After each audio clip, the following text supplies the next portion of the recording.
I died on a rainy Thursday, 7 months pregnant, clutching my phone with 17 unanswered calls to my husband. The truck came out of nowhere. Or maybe I just didn't see it through the tears. Either way, the last thing I remembered was the crushing weight, the metallic taste of blood, and the desperate thought, he'll finally care now. He has to. He didn't. I woke up 3 years earlier in our apartment with Victor's arm draped carelessly across my waist. The morning sun cut through the curtains exactly the way it had that first year of our marriage, back when I still believed his indifference was temporary. That love would eventually bloom from the contract we'd signed. My hands flew to my stomach, flat, empty. The baby that would have been my only companion in that last lonely year, gone. My breath caught, part relief, part devastating loss. I'd carried that child through neglect and solitude, and now even that small piece of hope had been erased. But I was alive, and I remembered everything. Every dismissive comment, every missed dinner, every time he chose her, Vivian, his childhood friend, over the woman who wore his ring. Every hospital visit I'd attended alone, every ultrasound where the technician asked, "Is your husband coming?" And I'd smiled through the shame and said, "He's busy with work." The lie had tasted like poison even then. Victor stirred beside me, and my body went rigid. In my past life, I would have melted into his touch, grateful for any scrap of attention. Now, his proximity made my skin crawl. "Morning," he mumbled, not even opening his eyes. I slid out of bed without answering. My legs felt strange, younger, stronger. I stared at myself in the bathroom mirror. 26 again. The hollowness hadn't yet carved itself into my cheeks. The dark circles were absent. I looked almost happy in this reflection, and the sight made me sick.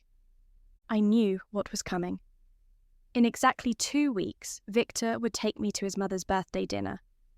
There, in front of his entire family, Vivian would announce her engagement to another man, and Victor would get drunk and sleep with her that night. He'd come home at dawn, reeking of her perfume, and when I'd finally gathered the courage to confront him, he'd said, "Stop being so insecure, nothing happened."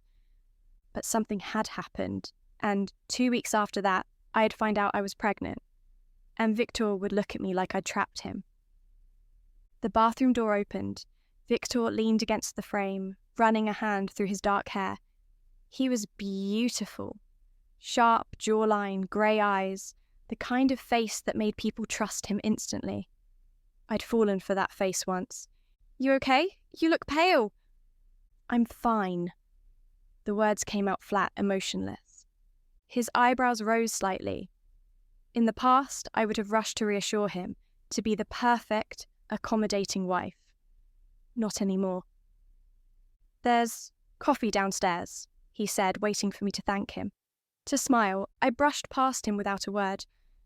The office felt different now that I knew what it really was. Not a workplace, but a stage for Victor's carefully constructed lies. I'd worked in his company's marketing department, a position I'd taken to be closer to him. In my past life, I'd thought it romantic. Now I recognized it for what it was. Convenient. He could keep an eye on me while pursuing Vivian under the guise of client meetings. I walked to my supervisor's office before the morning meeting. Daniel Wright looked up from his computer, surprised. We'd barely spoken in my past life. I'd been too focused on Victor to notice anyone else.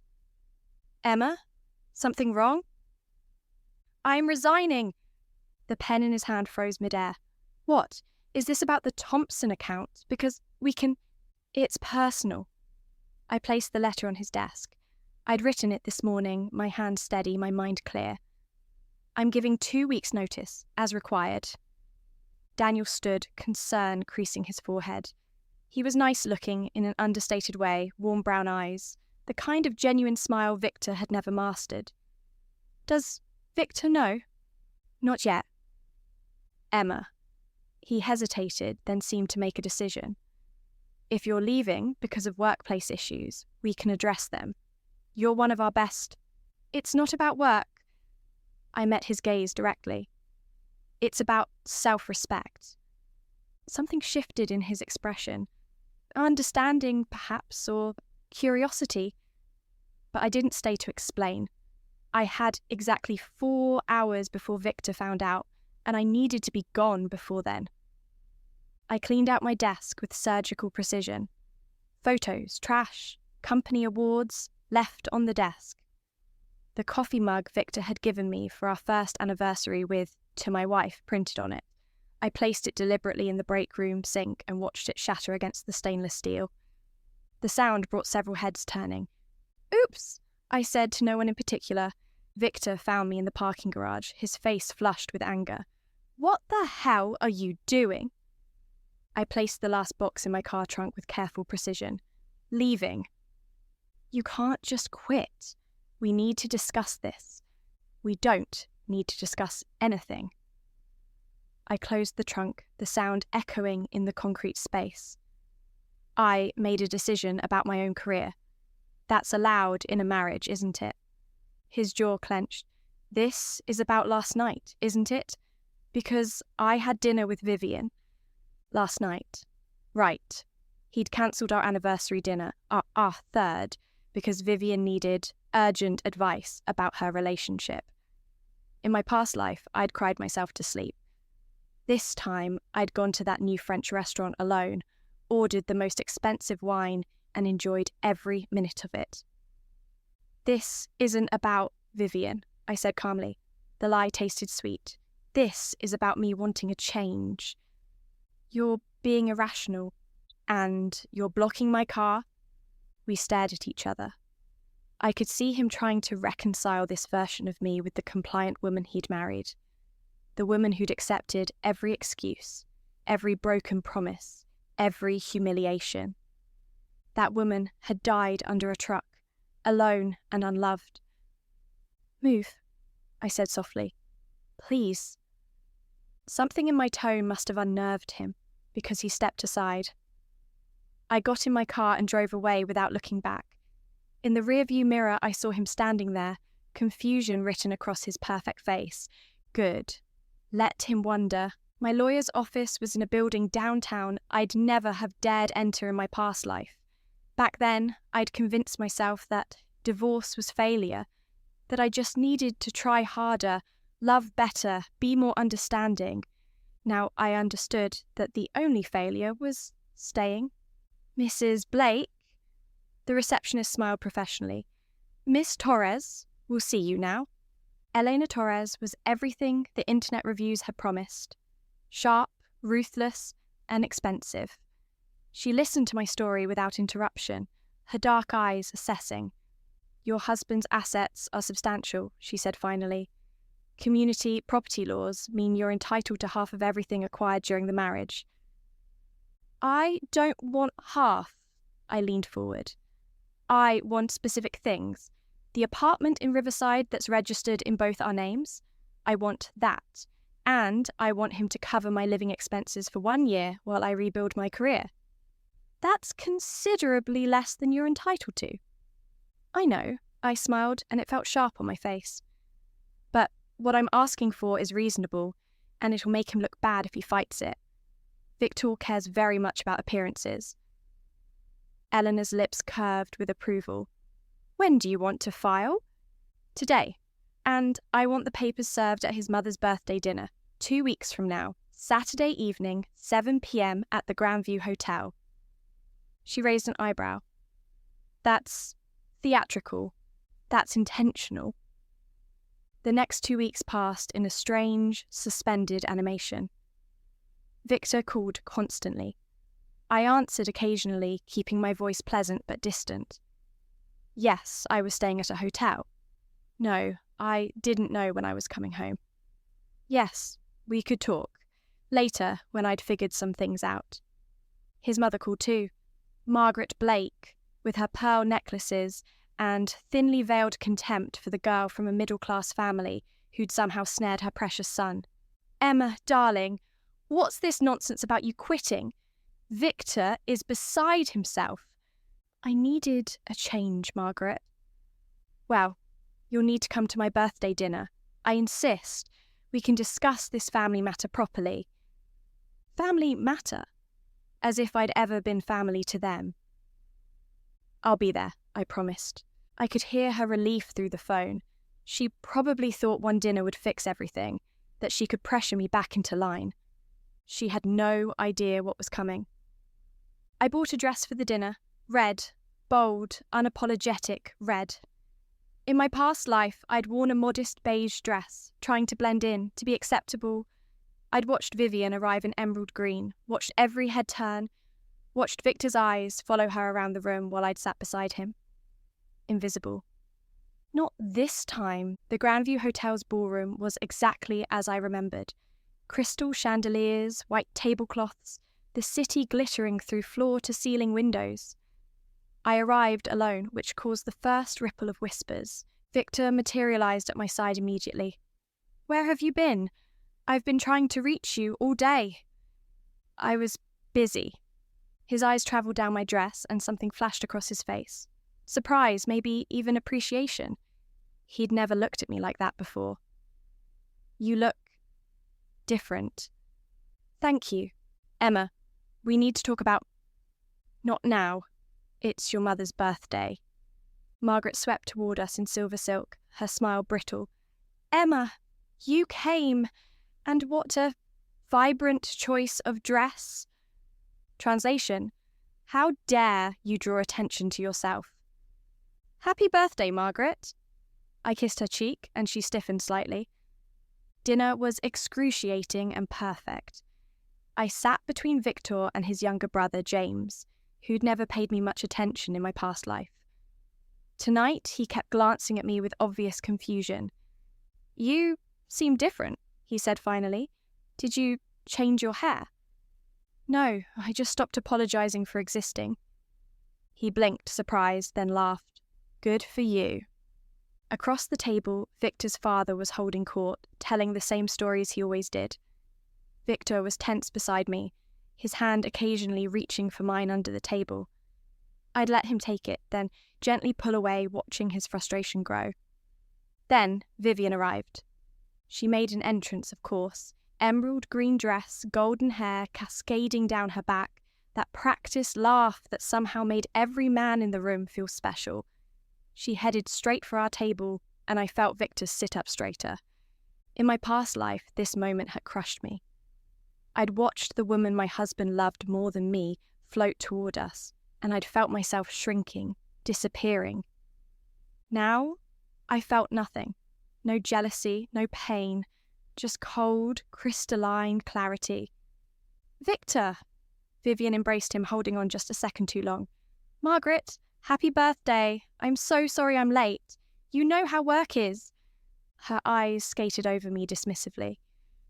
"Oh, Emma, I didn't see you there. That's quite a dress." "Thank you," I smiled. "I thought it was time to be seen." Something flickered in her expression. Uncertainty, perhaps. But then, Victor was pulling out the chair beside him, the one that should have been for me, and Vivian was sitting down with a grateful smile. The evening proceeded exactly as I remembered. Vivian monopolizing Victor's attention, Margaret shooting me disapproving looks, the other guests whispering behind their hands about the wife who'd shown up in red while her husband's friend commanded the room in green. Then came the moment I'd been waiting for. Vivian stood, tapping her glass with a spoon. "Everyone, I have an announcement to make." The room quieted. Victor leaned forward slightly. "As you all know," Vivian continued, her voice warm and bright, "I've been dating someone wonderful for the past 6 months, and last week David asked me to marry him. I said yes."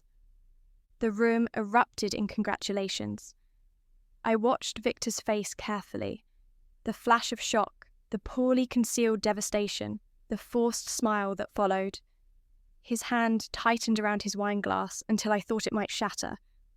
No one else noticed. But I did. I noticed everything now. Margaret recovered quickly, rising to embrace Vivian.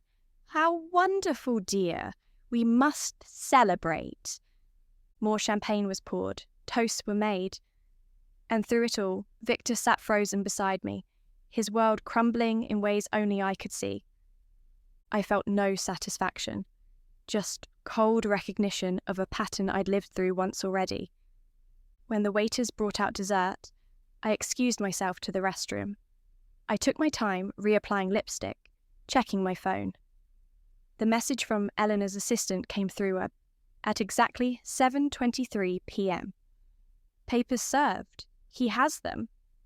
I walked back to the ballroom slowly, savouring each step. Victor was standing when I reached the table, divorce papers in his hand, his face white. Every conversation in our vicinity had stopped.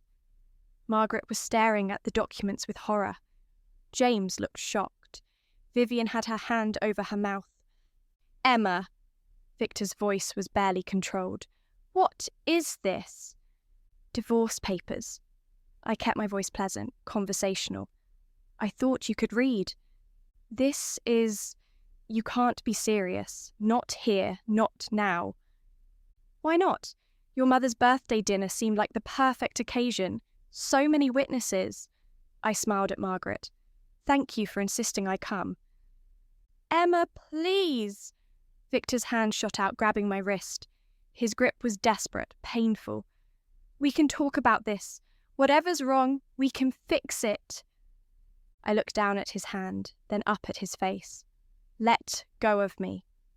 Not until you let go. The ice in my voice must have penetrated because his fingers loosened. I pulled away and he staggered slightly, as if my withdrawal had physical weight. There's nothing to fix, I said clearly. I'm done. I've been done. This, I gestured at the papers, is just making it official? But why? What did I do? The question was so absurd I almost laughed. What did you do? You married me and then spent 3 years treating me like an inconvenience. You cancelled our anniversary for Vivian. You missed every important moment. You made me feel invisible in my own marriage. My voice remained steady, clinical. And the worst part? You never even noticed you were doing it. Vivian stood abruptly. Emma, if this is about Victor and me, there's nothing. This has nothing to do with you. I turned to her and she actually stepped back. You're welcome to him. Maybe you'll enjoy being second choice in your own relationship. I certainly didn't. The ballroom had gone completely silent. Every guest was watching.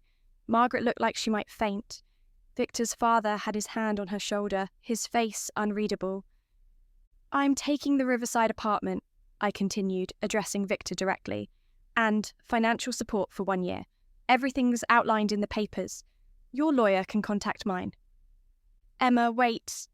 But I was already walking away, my red dress aflame cutting through the sea of shocked faces. Behind me, I heard Margaret's voice, high and strained. Victor, do something. I didn't turn around. In the lobby, my hands finally started shaking. I'd done it. Actually done it. The satisfaction felt distant, muted, but beneath it was something else. A tiny spark of something that might eventually become pride. My phone buzzed. A text from an unknown number.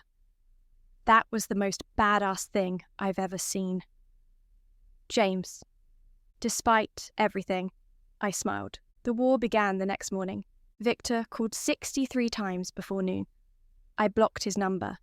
He showed up at my hotel. The front desk, well compensated, turned him away. He sent flowers. Massive, expensive arrangements that I donated to a nearby hospital. Margaret tried a different approach. She showed up at the hotel with tears in her eyes, begging me to reconsider. Think of the family, Emma, the scandal, Victor's reputation. I'm thinking of myself for once. You should try it. You're being selfish. Marriages require work, compromise. I compromised for 3 years. I worked at it alone. Where was Victor? She had no answer for that. The social media firestorm was predictable. I'd made my accounts private weeks ago, but screenshots from the dinner circulated anyway. The internet had opinions. I was a hero, I was a villain, I was a desperate housewife making a scene. I deleted all my apps and stopped caring. Elena called with updates. Victor's lawyer was trying to negotiate. Victor wanted to talk in person. Victor was willing to attend marriage counselling. Tell him no to all of it, I said. He's also asking why you're only taking the Riverside apartment. He says you're entitled to much more. I know what I'm entitled to. I want what I asked for. What I didn't tell Eleanor was that the Riverside apartment held no sentimental value. I'd picked it specifically because it was one of Victor's investment properties, something he'd never cared about. I didn't want the home we'd shared, where every room held memories of my loneliness. I wanted a clean slate, a place he'd never touched. 3 days after the dinner, Daniel Wright called. I heard what happened. Are you okay? I'm fine. For what it's worth, I always thought you deserved better than how you were treated at the office. He paused. And I might have a job opportunity for you. No pressure, but if you're interested in getting back to work. I closed my eyes, feeling something warm and unexpected. Kindness. Simple, uncomplicated kindness. Send me the details, I said softly. Victor cornered me 3 weeks later at a coffee shop near my lawyer's office. He must have been watching, waiting. When I saw him blocking my path to the door, I almost called security. But something in his face stopped me. He looked wrecked. Dark circles under his eyes, his usually perfect hair dishevelled, stubble on his jaw. 5 minutes, he said. Please. Against my better judgment, I nodded. We sat at the corner table, our coffee growing cold between us. He stared at his hands like they belonged to a stranger. I don't understand, he finally said. When did I lose you? You never had me. Not really. That's not true. We were happy. You were comfortable. There's a difference. He flinched. I know I wasn't perfect. I know I took you for granted, but divorce? We could have worked on it. We could have what? Gone to counselling so you could learn to pretend to care. Victor, you didn't even notice I was unhappy. 3 years and you never once asked me how I was feeling. Because you never said anything. I shouldn't have had to. My voice rose despite my intention to stay calm. A husband should notice when his wife is drowning. You were just absent. Physically present, but emotionally gone. Always thinking about work, about Vivian, about anything except me. I never cheated on you. The words hung between us like a challenge. I could have told him what I knew, what I remembered from a future that hadn't happened yet. That in 2 weeks he would have. That his friendship with Vivian was a lie he told himself to avoid guilt. But what was the point? It doesn't matter anymore, I said instead. It matters to me. His voice cracked. Emma, I'm sorry. I'm so sorry. I didn't realise I should have been better. I will be better. Just give me another chance. I looked at him. Really looked at him. Saw the desperation, the confusion, the genuine distress. Part of me, a very small part, felt something like pity. But mostly, I felt tired. You're not sorry you hurt me, I said quietly. You're sorry you got caught. You're sorry everyone saw what kind of husband you really were. You're sorry your perfectly constructed life fell apart. I stood, gathering my purse. But you're not sorry enough to have changed on your own. You needed me to leave before you even noticed I was suffering. That's not fair. No, I agreed. It's not. But it's true. I walked away from him for the second time. This time, he didn't follow. The divorce was finalised on a Tuesday afternoon.